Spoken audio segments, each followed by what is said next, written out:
क्या है AIIMS BSc nursing और इसमें क्या पूछा जाता है, कहाँ से क्वेश्चंस आते हैं और कौन कौन से सब्जेक्ट रहते हैं, क्या चैप्टर रहते हैं और बहुत सारी जानकारी, कौन सी कोचिंग करनी चाहिए और कहाँ से पढ़ना चाहिए। इस वीडियो में आपको वो सारी जानकारी मिलेगी जो आप ढूंढना चाहते हैं। तो ये वीडियो को स्टार्ट करते हैं।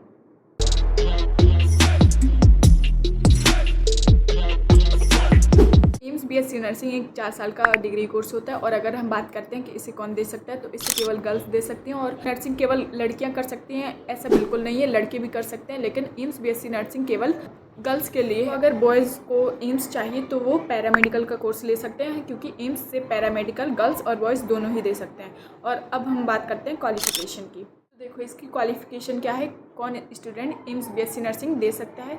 जो 12th में है वो दे सकता है, या जो 12th पास कर चुका है वो दे सकता है।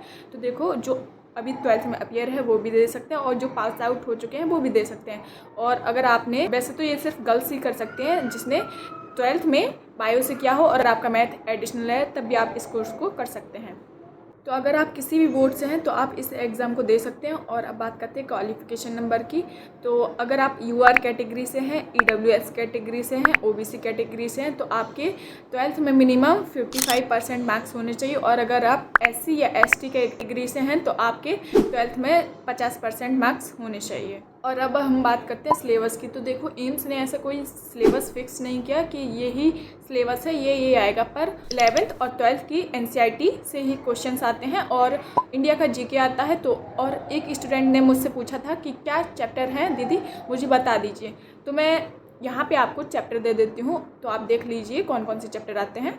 अब आते हैं हम एम्स के एग्ज़ाम पैटर्न पर। तो देखो फिजिक्स, केमिस्ट्री, बायो और जीके, तो ये चारों सब्जेक्ट आते हैं आपके इस एग्ज़ाम में। और फिजिक्स 30 नंबर की, केमिस्ट्री 30 नंबर की और बायो भी 30 नंबर की, जीके आपकी 10 नंबर की रहती है। तो टोटल आपके 100 क्वेश्चंस हो जाते हैं और 100 ही मार्क्स के ये रहते हैं। हर एक क्वेश्चन 1 नंबर का होता है और अगर आपने सही करते हैं तो आपको 1 नंबर मिलता है।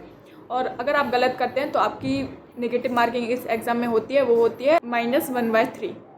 और ये जो एग्ज़ाम है वो 120 मिनट का होता है, यानी 2 घंटे आपको इस एग्ज़ाम में मिलते हैं। अगर आप 12th में हैं तो अभी से इसकी प्रिपरेशन स्टार्ट कर दीजिए, क्योंकि जो ये एग्ज़ाम है वो जून में होता है और आपके 12th बोर्ड अप्रैल या मार्च में ख़त्म हो जाते हैं। तो आपके पास 2 या 3 महीने ही बचते हैं। और इसका जो फॉर्म आता है वो आता है मार्च या अप्रैल में, तो आप इस फॉर्म को ज़रूर भरिएगा।